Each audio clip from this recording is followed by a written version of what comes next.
बंगाल की खाड़ी के दक्षिण में हिंद महासागर में स्थित अंडमान व निकोबार द्वीप समूह स्वतंत्रता संग्राम की तपोस्थली, संकल्प स्थली, जो राष्ट्रभक्त नेताजी सुभाष चंद्र बोस, वीर सावरकर एवं अन्य स्वतंत्रता सेनानियों के अदम्य साहस और योगदान की कहानी दोहराते हैं। ये भारत की सामरिक सहयोग और समन्वय का प्रमुख केंद्र भी है। पिछले 9 वर्षों में अंडमान व निकोबार द्वीप समूहों के चहुमुखी विकास हेतु आधारभूत अवसंरचनाओं का निर्माण किया गया है।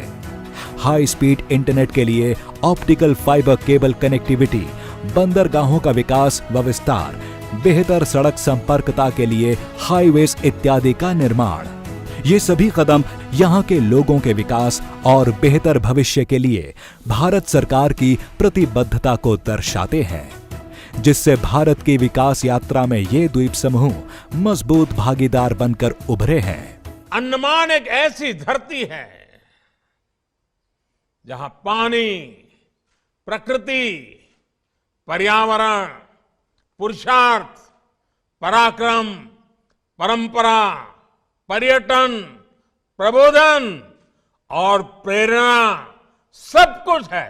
देश में ऐसा कौन होगा जिसका मन अंडमान आने का नहीं करता है।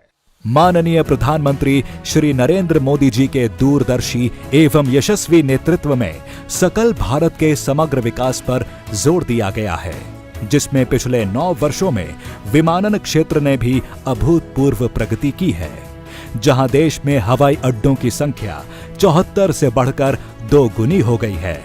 वहीं क्षेत्रीय संपर्कता योजना उड़ान के अंतर्गत भी आज देश के टियर 2 एवं टियर 3 शहरों में रहने वाला सामान्य जन भी हवाई यात्रा से देश विदेश से जुड़ गया है। इसी दिशा में अंडमान और निकोबार में यात्री यातायात में निरंतर हो रही वृद्धि को देखते हुए लगभग 800 करोड़ रुपए की लागत से पोर्ट ब्लेयर के वीर सावरकर अंतर्राष्ट्रीय हवाई अड्डे का उन्नयन किया गया है, जिसमें नए टर्मिनल भवन का निर्माण एवं एप्रन का विकास शामिल है। लगभग 41,000 वर्ग मीटर में बना हवाई अड्डे का ये नया टर्मिनल भवन व्यस्ततम समय में 1200 यात्रियों को सेवा प्रदान करने में सक्षम है, जो कि वर्तमान की क्षमता से 6 गुना अधिक है।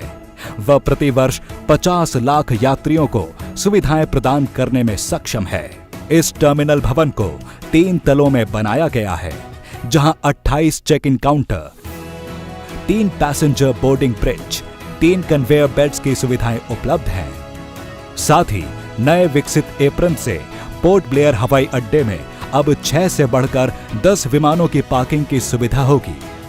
भवन का अग्रभाग केबल नेट ग्लेजिंग के माध्यम से लगभग 4000 अलग अलग आकार के ग्लास पैनलों से मिलकर बना है, जिससे यह टर्मिनल प्राकृतिक रूप से प्रकाशित रहेगा। यहाँ के सुरम्य द्वीपों की समृद्ध जैव विविधता से प्रेरित पोर्ट ब्लेयर टर्मिनल भवन एक सीप के आकार की संरचना है, जो समुद्र और यहाँ के द्वीपों की सुंदरता को दर्शाती है। ये टर्मिनल भवन विभिन्न प्रकार की चित्रकलाओं से सुसज्जित है, जो इस द्वीप की संस्कृति, जीवन शैली, वनस्पति और जीव जंतुओं को दर्शाते हैं। इस नए टर्मिनल भवन के प्रारंभ होने से संपर्कता बेहतर होगी, जिससे यहाँ के पर्यटन को बढ़ावा मिलेगा और क्षेत्र के उद्योग और अर्थव्यवस्था को नई गति मिलेगी।